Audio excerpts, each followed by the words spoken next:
Livresque, je suis très ravie de vous retrouver aujourd'hui pour un nouveau portrait livresque.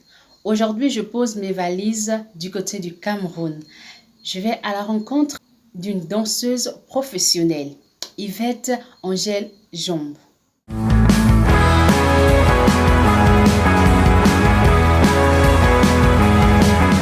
Yvette Angèle Jombe est danseuse professionnelle du Club des Arts et des Sports des Classes. Mais nous n'allons pas nous intéresser à sa casquette de danseuse, plutôt à sa casquette d'auteur. Elle est écrivaine et passionnée d'écriture. Elle a récemment publié un recueil de nouvelles intitulé « Innocence coupable », reparti sur 164 pages. Publié aux éditions de Midi en 2023. Ensemble, nous allons découvrir la saveur de ce recueil de nouvelles à travers les orientations, les réponses, les réflexions de l'auteur.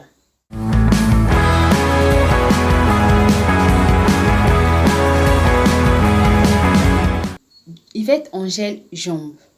Quel a été le déclic de ce recueil de nouvelles, Innocence coupable? Qu'est-ce qui a motivé le choix du sujet? Alors, qu'est-ce qui me pousse à écrire tout un recueil de nouvelles?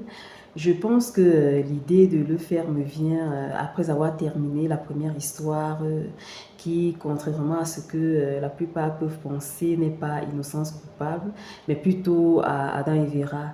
Lorsque je termine Adam et Vera, je la fais lire à des proches et ils en redemandent. Alors, j'écris par la suite Lune de miel d'Adam et Vera. Ils en redemandent et je me plais à l'exercice et je me retrouve comme ça en train d'écrire en suivant simplement ma sensibilité et mon goût pour les histoires d'amour. Donc, au bout des 7 nouvelles écrites, je me suis dit, tiens, voilà, bon, ça peut faire l'objet d'un recueil. Et c'est comme ça que, grâce à ces retours qui, à l'époque, avant même l'édition, étaient déjà très favorables, je me lance parce que je n'étais plus à l'exercice.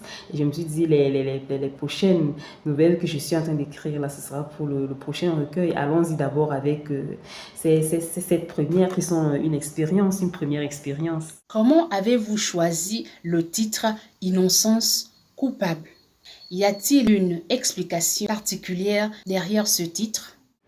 Du titre du recueil Innocence coupable, ça n'a pas été un exercice aisé de le choisir. Le défi était de fédérer cette histoire autour d'un titre suffisamment porteur. Et au terme de nombreuses spéculations, nous sommes finalement tombés d'accord sur Innocence coupable, déjà à cause de ses nombreuses implications et du fait qu'il est un capteur d'attention vraiment intéressant. Et jusqu'ici, je pense que c'est un choix judicieux parce qu'il porte vraiment suffisamment bien tout le recueil et est suffisamment représentatif de chaque nouvelle. Pourriez-vous nous décrire brièvement l'intrigue de Innocence coupable sans révéler les spoilers?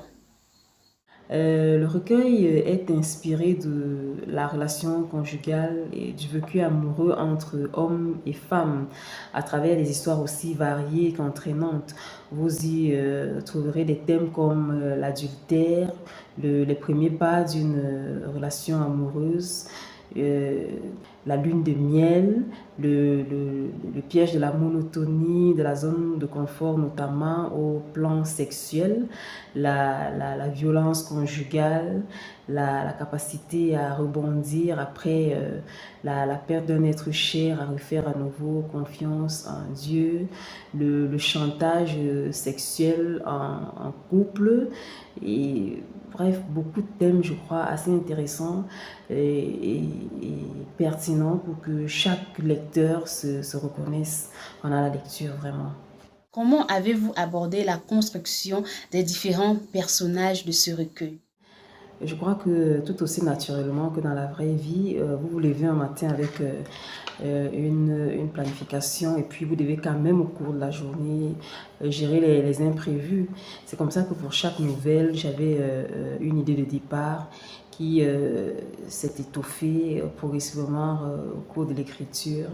Et je pense qu'à un moment, indépendamment de toute prévision, les personnages prennent le contrôle.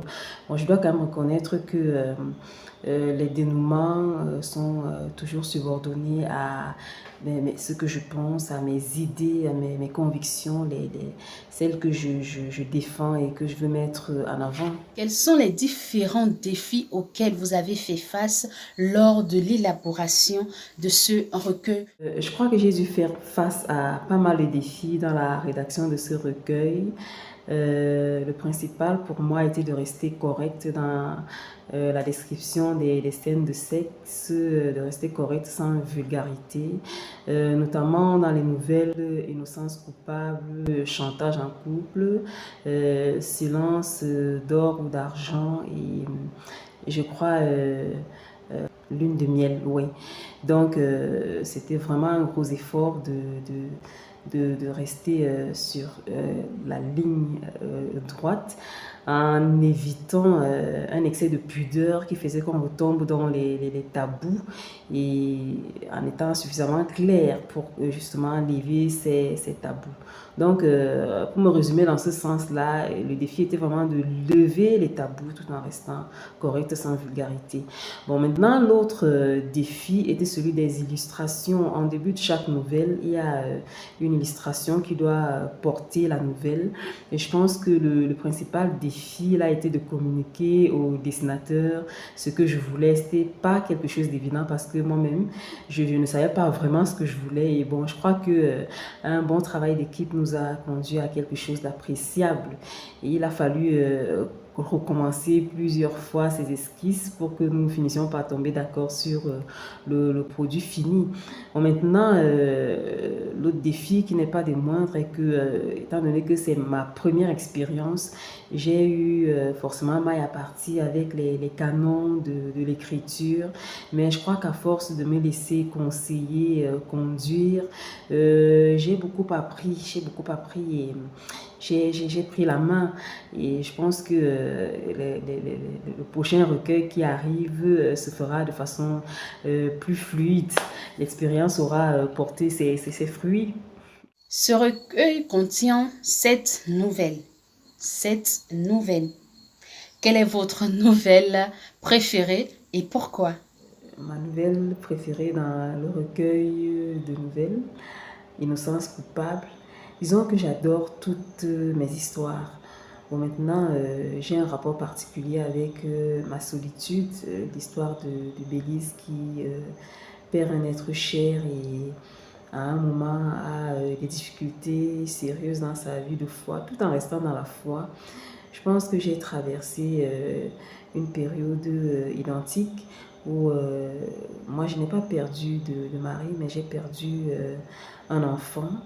Et je crois que ce sont des moments ces moments étaient très difficiles pour moi. Et j'ai expérimenté vraiment une crise grave au niveau de ma vie spirituelle, ma relation avec Dieu. Et il a fallu sa grâce pour que je me relève et que je guérisse et que j'avance à nouveau avec une confiance renouvelée en lui. Donc avec cette histoire, je pense que j'ai une relation particulière, mais je le maintiens, j'adore toutes les histoires de ce recueil de nouvelles. Dans ce recueil, y a-t-il des expériences personnelles ou autobiographiques que vous avez intégrées? Des éléments de biographie insérés dans mon recueil de nouvelles Innocence coupable. Une insertion volontaire, je dirais non. Mais bon, forcément, il y a un peu de moi qui déteint dans tout le recueil. C'est mon univers qui forcément se retrouve là. Je peux citer notamment la danse, la musique et bien d'autres petits détails comme ça qui agrémentent, qui accompagnent toutes ces histoires-là. Forcément, il y a un peu de moi dans le recueil, quoi, dans toutes les nouvelles. Quels sont les différents auteurs ou les différentes œuvres qui vous ont influencé lors de l'écriture de ce recueil de nouvelles? Je crois que nous sommes la somme de nos expériences. Et moi, j'ai été fortement marquée par mon expérience mes différentes expériences de lecture. Et je crois que un livre comme la Bible, vous voyez bien que beaucoup de principes bibliques sont évoqués dans le recueil de nouvelles Innocence coupable. Un livre comme la Bible m'a forcément inspiré, m'a forcément suffisamment marqué pour que j'y puise de la ressource pour écrire le recueil. Bon, il y a aussi des auteurs comme Gary Chapman avec son ouvrage Les langages de l'amour et plus anciennement la romancière britannique spécialiste des histoires d'amour Barbara Cartland. Comment envisagez-vous la réception de votre livre par les lecteurs? J'aime bien le dire que je me suis préparée au meilleur et au pire. Je suis consciente du fait que c'est un sujet un peu avant-gardiste, surtout dans notre contexte africain, camerounais, en milieu chrétien. Des thèmes, surtout concernant la sexualité, ne sont pas très évoqués de cette façon-là, avec autant d'ouverture. Donc, forcément, je m'attends à un ouf de soulagement pour certains qui n'attendaient que ça. Et je m'attends aussi à peut-être du rejet ou bien de la réticence de la part de ceux qui sont un peu plus sceptiques, un peu plus étroits d'esprit. Mais bon, je m'attends forcément aux deux. Quel conseil donnerez-vous à un jeune écrivain en herbe qui souhaite se lancer dans l'écriture d'un livre? Si j'ai un conseil à donner à quelqu'un qui ferait ses premiers pas dans le domaine de la littérature, c'est certainement de rester lui-même, de respecter son authenticité, sa sensibilité et de se faire accompagner par des professionnels du métier qui, justement, pourront respecter cette authenticité-là et se contenter juste de la canaliser. Avez-vous des projets d'écriture en particulier que vous aimeriez partager avec nous aujourd'hui? Pour le moment, mes projets sont surtout de me concentrer sur la rédaction du prochain recueil de nouvelles et aussi de participer à certains concours littéraires que j'estime intéressants. J'étudie encore la question. Nous observons une éclosion de la littérature camerounaise avec des publications incessantes. Et quel regard portez-vous sur la littérature camerounaise de 2010 à nos jours? Pour quelqu'un qui fait à peine son entrée dans cet univers, je trouve ça assez prétentieux d'émettre un jugement, surtout pour une période aussi grande. Mais de façon générale, pour moi, je pense que la littérature, l'écriture est un exutoire très précieux. Alors il est normal que dans un contexte comme celui camerounais où les gens sont pleins de tellement de choses à dire, à dénoncer, où les gens sont sous le coup des souffrances muettes, je pense qu'il est normal que l'on assiste à des éclosions de genre, des éclosions de talents. Les gens parlent, les gens ont à dire, on écrit pour dire, on écrit pour soi-même, on écrit pour les autres, on écrit pour les générations futures, on écrit pour dénoncer, on écrit pour laisser des traces. C'est tout ça, la magie, la beauté de l'écriture. Et je pense que notre milieu littéraire, notre univers littéraire au Cameroun est assez prolifique dans ce sens-là.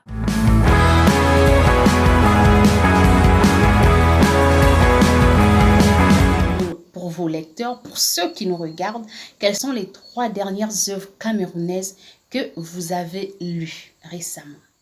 Alors, quelques auteurs camerounais lus tout récemment, non. Par contre, je dois me procurer 3 ouvrages que je recommande aussi aux internautes. L'art de construire un mariage solide et heureux de Nelly Nana, Les fantômes du passé de Nikez Banga et Tubal B de Diane Annie Chomp. Yvette, nous sommes arrivés au terme de cet échange. Votre mot de la fin. S'il y a un message que je veux transmettre aux lecteurs de Innocence coupable, C'est simplement que la vraie liberté réside dans l'attachement aux principes divins, dans l'intimité avec Dieu et non dans les interdits religieux ou socioculturels. Par ailleurs, que l'amour est bien plus qu'un sentiment et il se révèle dans toute sa splendeur, toute sa beauté lorsqu'on décide d'y associer l'exercice de son intelligence qui elle-même doit être connectée à Dieu. Merci à vous, Yvette. C'était un plaisir d'échanger avec vous. Les livresques, aujourd'hui, j'ai reçu Yvette Angèle Djomba avec qui j'ai discuté de son recueil de nouvelles Innocence coupable. Un livre qui met en lumière les mariages chrétiens qui semblent parfaits, qui semblent être parfaits en apparence, mais qui cachent en réalité une grande incertitude. Les livresques, merci à vous de votre attention et de votre indéfectible soutien. N'oubliez pas que ce sont les petites attentions qui font les plus belles relations. À très vite pour un nouveau portrait livresque. Je vous souhaite de très bonnes et belles aventures livresques.